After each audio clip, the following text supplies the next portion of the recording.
So when I received this delegation of MK, General Muhoozi, I feel another opportunity that we can stand with him. He's a young one coming up, energetic, strong, full of wisdom, full of training, and he can be trusted to lead this country.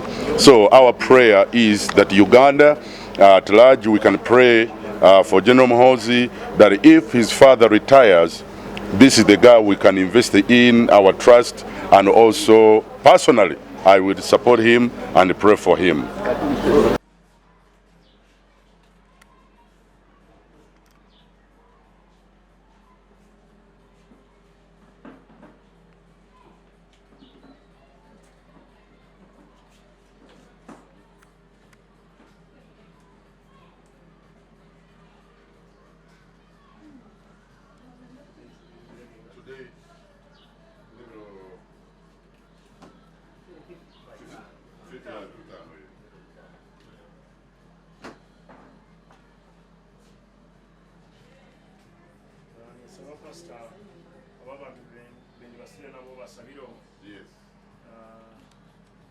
Nishabira ababikiga TV, nishabira online, bona nishabira group ya MK, nishabira group ya Mbarara, bona kwali omuzina izitaharo kiremara mwenu icyoto cyabo umenyeto yabo musigaze wabo twakuze mukama bakwase ubabase wabusimuzi ubahogwenge becureze beka cuno cyabo kuba kwecureza utari kujuma gatari marara gatari kwemusya babe n'ururimi orabase konvisinga n'abagurusi mubite binyeto kikaya aba special tatari nke abutosha gatari kose abipira gatari gutera nduru kandi binda mwenje nabashabira ubwabilizina byona omuzina susumuka mu witu. Amen. Estamos kachemba gukora education. We're gonna have all delegation outside the country and all around. Hatunya nabo so kunzona another opportunity na you will be speaking about the word take the whole country. So nanye na handikati na chitekomba handichi na chikwelezi. And I've been working with the NM for many years. I was in Kasese. LC5 Akari Bahandi, Unganito Amirango, my youth in my radio, we have press media here. We the campaign and put Reverend Chitaenda and he became the LC5. Minister Chionga is my best friend. When I'm opening this church, ways that I do opening. So when the president heard all, he said, we need to know that guy. We knew, I went to Mozambique. You talk direct you to Tuma it is in the right hand. And I want you to advise me, say, I don't want to take a hoe, I will accept your judgment. What is going to happen is Taro traveled out in the country. Yes. February. So if he doesn't come back next week or the other week, yeah.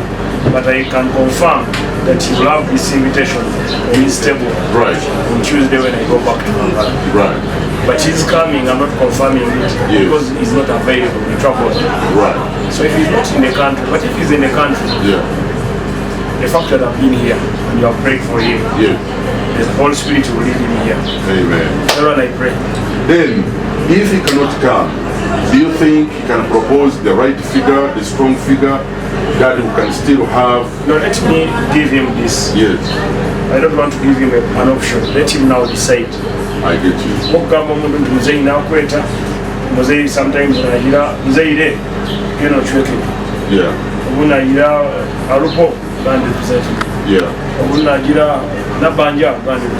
right. So that one is his decision. Right. But as a Christian, and the home reception we got, I try my best on that day. I will look at my diary personally to come. Yes. Did you put your number if I need to talk to you?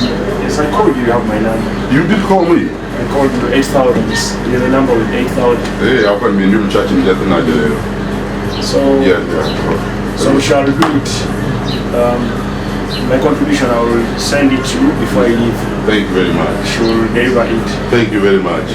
God bless you. Bari tu bayanzo, tia yanzo. Ogono nyango come. Kandolia. Ogonyango ni journalist wa is the head of this series. Then that lady, you're a brave. I think support our NRM. Thank you very much.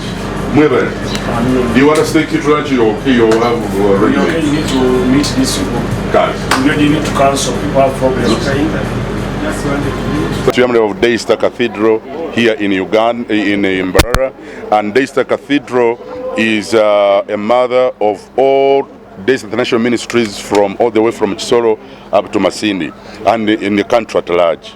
And I am General Superintendent of Daystar International Ministries, and I'm also representative of Born Again Faith in the Western region. So today it was a surprise to have Mr. Balam Barugahara to come representing the MK General Muhoozi Kainerugaba, the son of the President of the Republic of Uganda. I personally am a good friend to that family. I personally, this church in particular, has hosted the President and also the First Lady in different occasions. So when I received this delegation of MK, General Muhoozi, I feel another opportunity that we can stand with him. He's a young one coming up, energetic, strong, full of wisdom, full of training, and he can be trusted to lead this country. So our prayer is that Uganda at large, we can pray for General Muhoozi that if his father retires, this is the guy we can invest in our trust, and also personally I will support him and pray for him. Amen. Uganda. So when I received this delegation of MK, General Muhoozi, I feel another opportunity that we can stand with him. He's a young one coming up, energetic, strong, full of wisdom, full of training, and he can be trusted to lead this country. So our prayer is that Uganda at large, we can pray for General Muhoozi that if his father retires, this is the guy we can invest in our trust, and also personally I will support him and pray for him.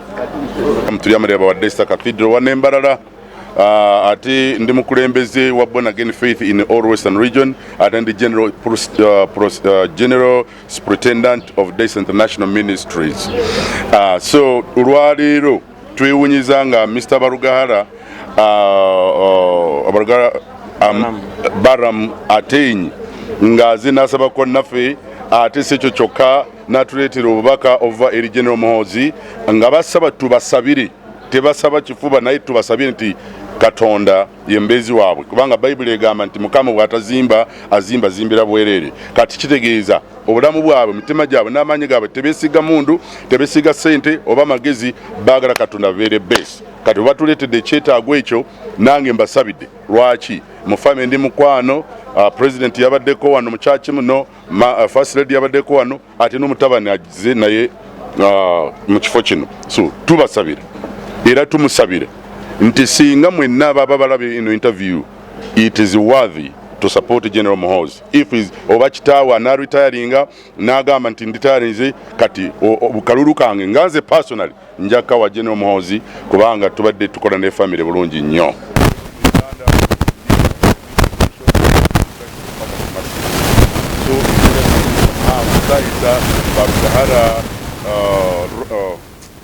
Balam atenyi ari kukiikirira MK General Muhoozi Kainerugaba muno ritu gwa muri mu kyamuhanga okukanise gikatayisaho the First Lady Mama Janet Museveni, omundu wakawe twatayisa President w'ihanga hamwe na Mama Janet, hati reba kandi representative y'omutabani na yizi so tumanyi nangwa twamuza invitation General Muhoozi egabe na mukaga nkwasire y'imyaka 40 y'omuhereza atubera omugenyi mukuru, ekyo twakimusigira niwara asaremu ekigumanyisa ngu turi mu family yenyini. Number 1, zei weitu okukunda kana okushagika kala yende kwetaringa Uganda onkanye okufunga MK abo kuba family kandi namuno kwa sababu amakaji kwa kwesiga mundu bari kwesiga sengi nali kigango ruhanga kwa sababu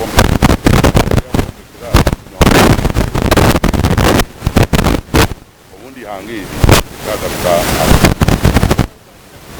etune kuri bintu bitarumu abonye minyeto ne sepira abonye kiri amahana ne tiri nduru nako atibine mirimo kandi no kushoma bashomiri umwana nabasata kushoma katunga degree akavuga boda mazima umwana nabasata kutunga degree akiruka kazarwanda korayo umwana asa kutunga ta degree nari twine ba engineer mu Uganda bashombi neza degree konka ba China no bariyo no bakutukore ngudo abitu ashomise bwa engineer bari akorera yari ngudo nari komeka factory mwene general Muhoozi yaba president tandikira hari ukuba munyeto yimusiyo munyeto mugenzi gwawe munyezi yawe batunge mirimo bombe kihangare ya Uganda.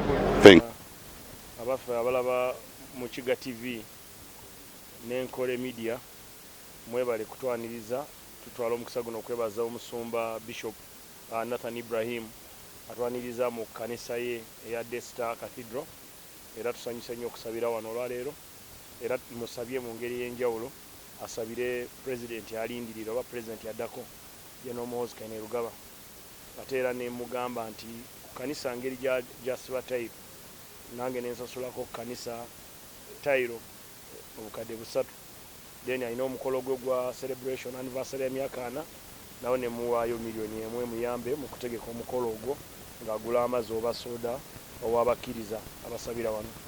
Tumwebaziza nnyo okubanga atusabidde ate agambye buli politician ajja wano n'amusabira ne balimba ne bagenda.